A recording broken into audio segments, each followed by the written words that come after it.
Capital account के अंदर, मान लेते हैं कि कैपिटल अकाउंट के अंदर में इसको हमने सेव कर दिया, ठीक है। या तो हम मानते हैं कि इसको एक बैंक अकाउंट के अंदर में हमने सिलेक्ट किया, तो ये जो है ये बैंक अकाउंट में आ गया। अब ये बोल रहा है जैसा है हमने इसको सेव कर दिया इसमें। अब इसका फ़ायदा क्या है हम देखते हैं। अगर मान लो हमको कोई लेज़र बनाना है, ग्रुप में सेव कर दिया, बनाना है लेज़र हमको, जैसे हम अभी एक लिखेंगे, मान लो अकाउंट नंबर 0123456789। अब मान लो मेरा एक अकाउंट नंबर है जो कि 01235478 है। एक ही कंपनी में 10 अकाउंट है, एक ही कंपनी में 10 अकाउंट है, पर वो सारे जो अकाउंट्स है वो किस बैंक के अंडर में है? SBI। सारे किस बैंक के अंडर में है? SBI। और वो जो SBI है वो बैंक अकाउंट के अंडर में आता है, जो बैंक है खुद।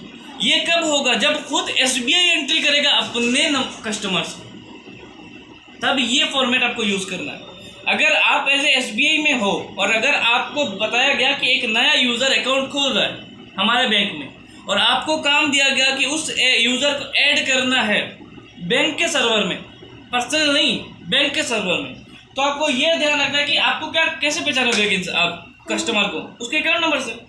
तो आपको पहले अकाउंट नंबर एंट्री करना है ना, और उसी बैंक अकाउंट के अंडर में आएगा। इधर अगर आप अभी ग्रुप में देखोगे तो इधर ग्रुप में आपको SBI अकाउंट करके अकाउंट मिल जाएगा। पहले ये लेज़र बनाना पड़ता था हमको, अभी ये डायरेक्टली ग्रुप में आ गया, ठीक है। अगर हम अभी SBI एंटर करते हैं तो देखो ये अकाउंट नंबर अंडर में आ गया, ये SBI अकाउंट। आप इधर SBI मेन ब्रांच दे सकते हो, आपका जो भी खुद का जो ऑफिस है उसका आप एड्रेस दे सकते हो, SBI मेन, SBI बाजार ब्रांच, SBI जो भी है, ऐसे आप दे सकते हो। और फिर उस कस्टमर का अकाउंट होल्डर नेम राजटूर, जो कि इस कंपनी का है। फिर आप नीचे account number, IFSC code, bank name, उसका ब्रांच, चेकबुक अगर उसको इशू करना है तो आप चेकबुक इशू कर सकते हो, फिर उसको आप सेव कर सकते हो। आया समझ में? ये देखो जो पहले हमने किया वो इंडिविजुअल अकाउंटेंट के लिए था कि मेरा खुद का कंपनी है, खुद का दुकान है, उसमें अगर मेरे को अकाउंट्स करना है तो मैं इंडिविजुअल यूज़ करूँगा, जो कि ग्रुप बनाया हुआ है।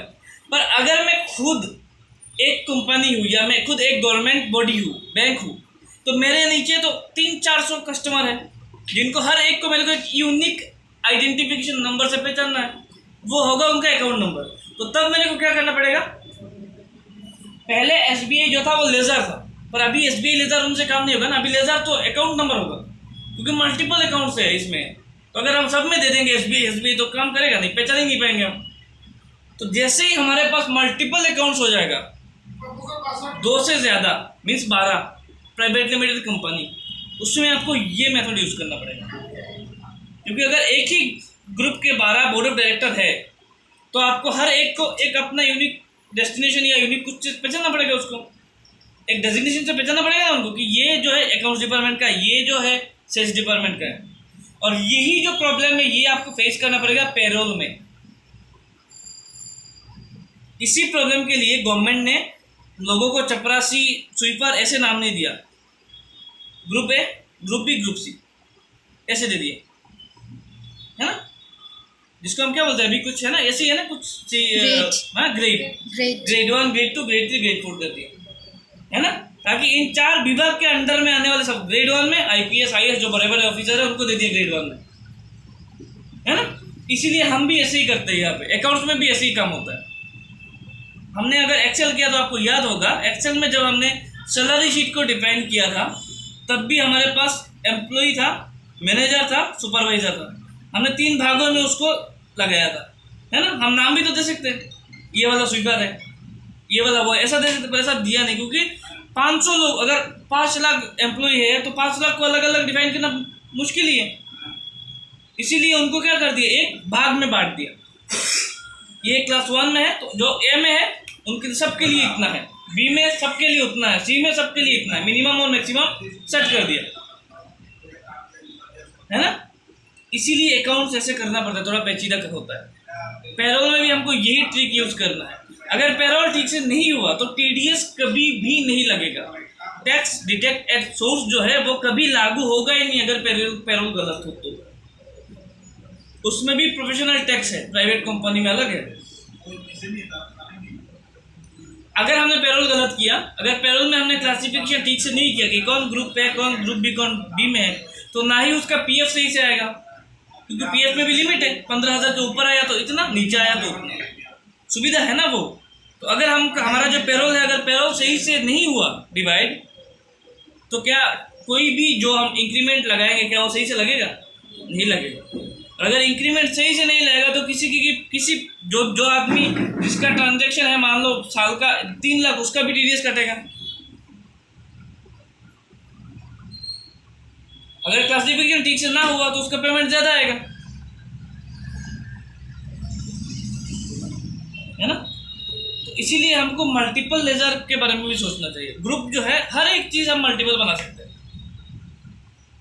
ग्रुप्स भी बना सकते हैं। अच्छा, इन ग्रुप के अंदर ना और भी कुछ काम करना पड़ता है। ये जो ग्रुप है, आप ये देख रहे हो ना, ये ग्रुप से ऊपर में ये जो ग्रुप है, जब हम इस ग्रुप को बनाते हैं ना, तो यहाँ पे ग्रुप बिहेव लाइक ए सब लेजर। ये जो एसबीआई अकाउंट में बनाया है ना, ये ग्रुप में भी काम करेगा और बिहेव करेगा लेजर की तरह। ऐसा भी हम कर सकते हैं इसमें। फिर उसमें और भी सेटिंग है। अगर हम F12 दबाएं, यहाँ पे अगर हम F12 कॉन्फ़िगरेशन जो है इस पे अगर क्लिक करें तो हमारे पास और भी विंडो खोल के आता है यहाँ पे, है ना। मेरा एक्शन काम नहीं हो रहा।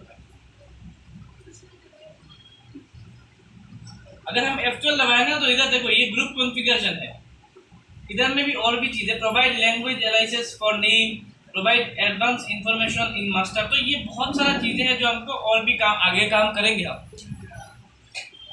है ना।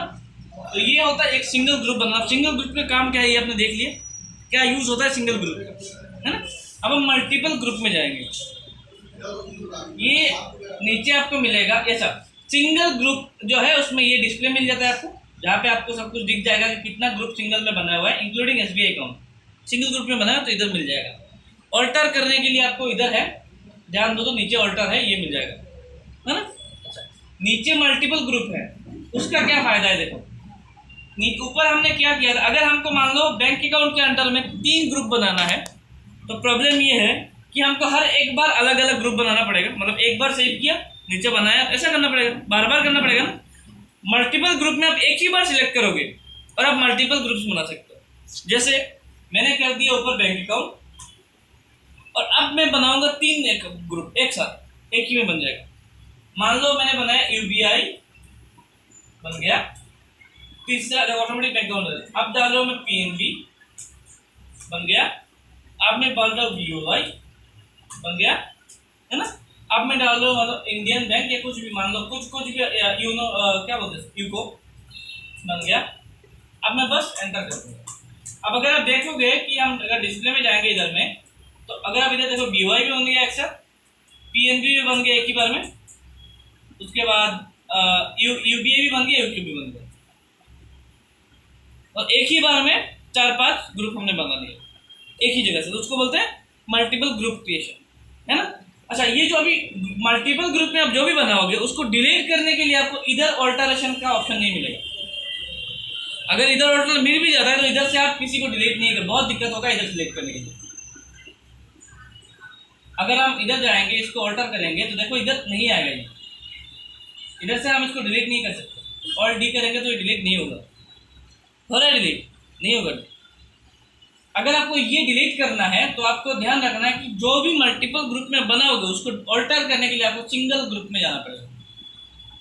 इधर से अगर हम बीओआई को सिलेक्ट करते हैं और ऑल्ट डी करते हैं तो ये डिलीट हो जाएगा। ठीक है, आया समझ में?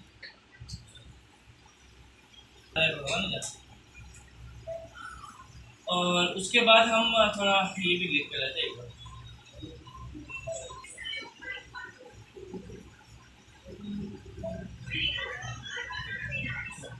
अब नीचे ग्रुप हमको पता चल गया, सिंगल ग्रुप मल्टीपल ग्रुप का फंक्शन क्या है।